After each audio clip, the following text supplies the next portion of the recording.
I've worked on the disease to please a lot.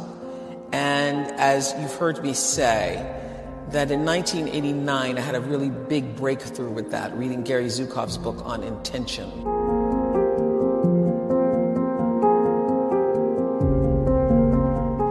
So I started literally living an intentional life where I don't make any decisions unless I think about what is my true, pure motivation for doing it, because I do recognize the law of cause and effect that says the intention informs even the cause, so that before you have an action, there is a reason for you taking that action.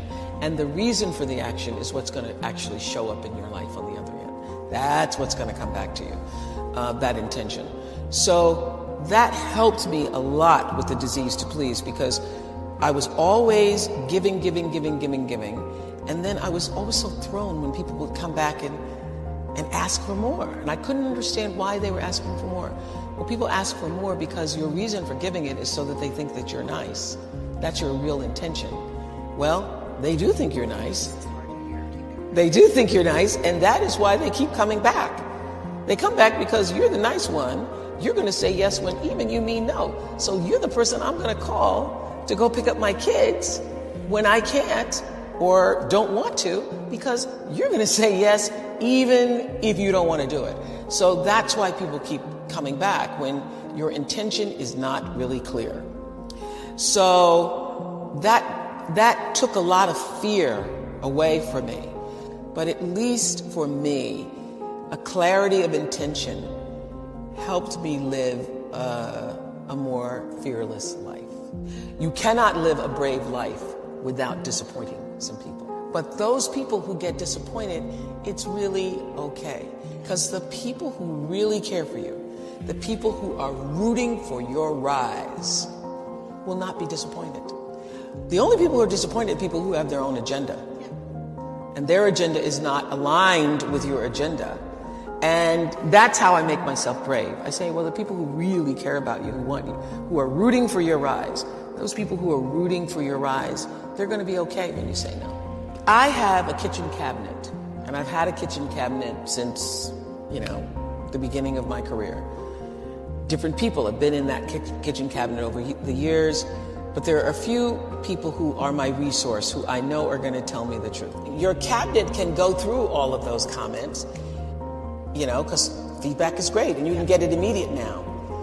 Your cabinet will go through, and they can share with you the things, even that are negative, but that are not mean-spirited. I'd come off the glory and the victory of 25 years of the Oprah show, and was trying to put together the pieces of building a network without the right pieces. I really was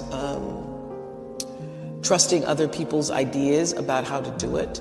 And it wasn't until I had the good sense to bring in my own team of people whom I'd been working with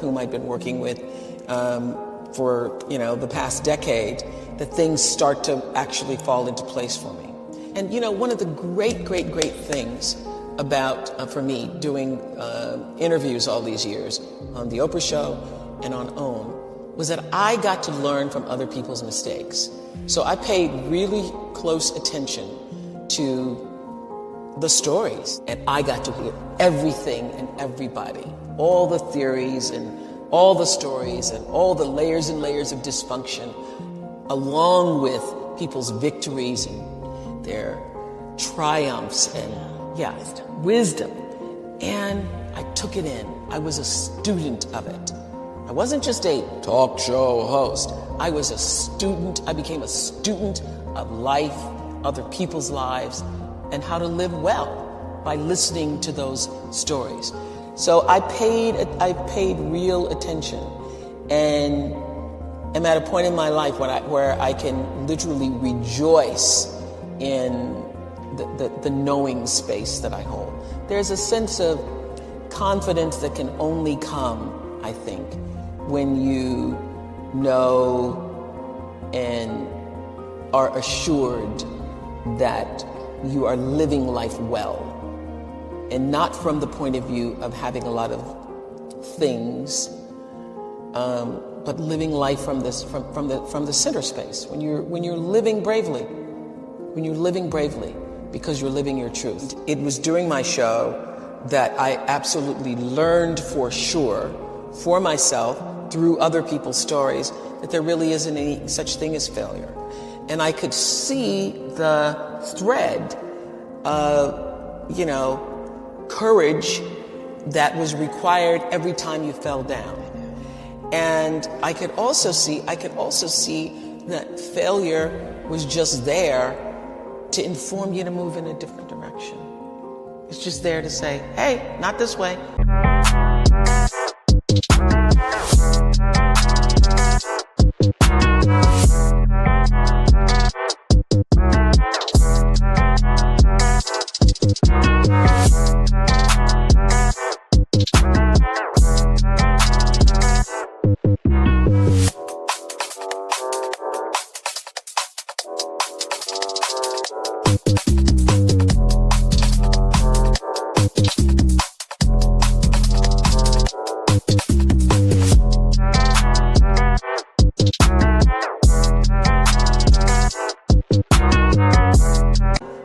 Over here, not over there, wrong place. And once I figured that out, it became easier to be brave. That is what liberated me. Education is what liberated me. The ability to read saved my life. I would have been an entirely different person had I not been taught to read when I was at an early age. My entire life experience, my ability to believe in myself, and even in my darkest moments of sexual abuse and being physically abused and so forth, I knew there was another way. I knew there was a way out. I knew there was another kind of life because I'd read about it. I knew there were other places and there was another way of being. And so it saved my life. So that's why I now focus my attention on trying to do the same thing for other people. Education. I don't think you ever stop giving. I really don't. I think it's an ongoing process. And it's not just about being able to write a check. It's being able to touch somebody's life in such a way that Mrs. Duncan touched mine. It's being able to make a child see the light in him or herself, making someone else see that for themselves. I know that if I didn't have the money, listening to somebody who had it, I'd probably not believe them. Because you can't believe it. Because if you don't have money and you're just trying to make ends meet, you think if you just could make ends meet, that would make everything all right for you. What I know is that if you do work that you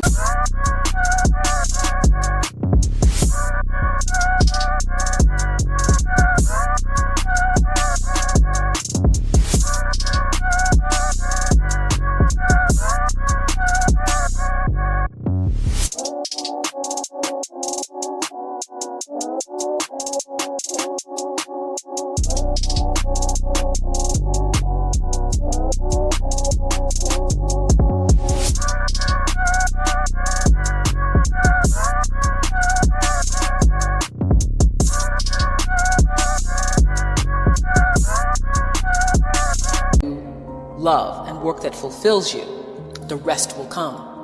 And that I truly believe that the reason I've been able to be so financially successful is because my focus has never, ever for 1 minute been money. And the fact that the money has come has really surprised me. I've been just really surprised and delighted and very pleased and many times overwhelmed by it. But the money has never been the focus. The reason, I think if you're on the road to success, is if you would do your job and not be paid for it. And I would do this job and take on a second job to make ends meet if nobody paid me, just for the opportunity to do it. That's how you know you're doing the right thing. I have people that I trust, and one of the things that, if I may pat myself on the back for, is that I try to surround myself with people who are smarter than I am.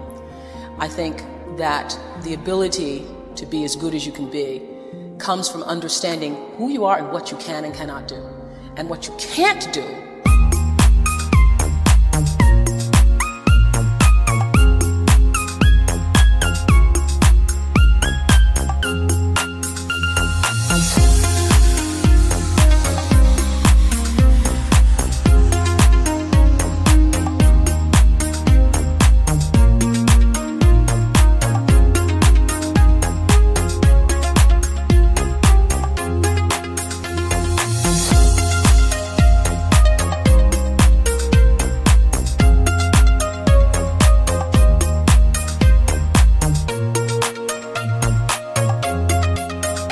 is far more important than what you can do, if what you can't do is going to keep you from flying as high as you can. Now, when my lawyer first came to me and said, you can own your own show, it literally took the ceiling off my brain, because I had never even thought that high before. I never even thought that was possible. And everybody needs somebody in their life to say, yes, you can do it. I have a niece who's 15, who several years ago, I said to her the same thing my father said to me. I said, you are too smart to get C's.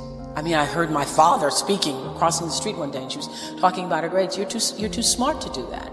You could be an A student.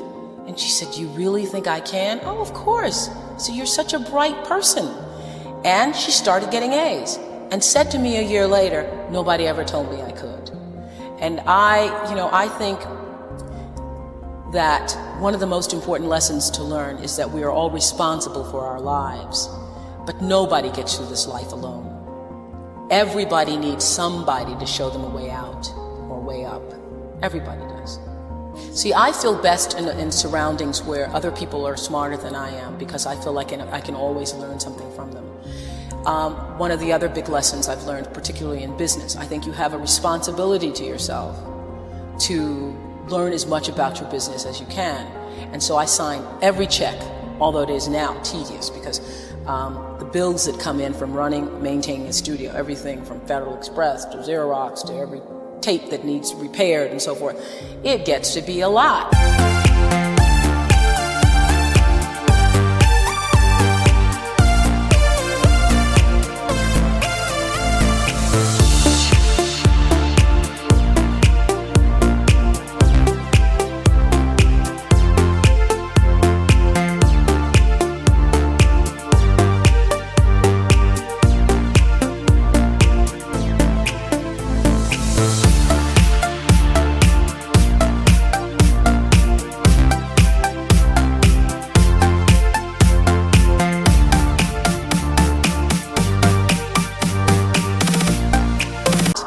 I have stacks and piles of checks to do, and I know that there are a lot of successful people who don't do that. I still have a tenement mentality. I've been very, very poor in my life, and so the idea of having money and not being responsible and knowing how much money you have and keeping control of it is not something that I personally can accept. I know that there are other people who can, but it is not a possibility for me. I need to know where it is. I mean, there are times I think I want to go to the bank and say, show it to me, because, just seeing it on a piece of paper, anybody could print out a piece of paper. So, I watch it very carefully and try to maintain responsibility for it. But my success in business has come, when I first started being a, quote, businesswoman, I worried about, how do you do this? And I realized that you do this the same way as you do anything else. You be fair. Try to be honest with other people.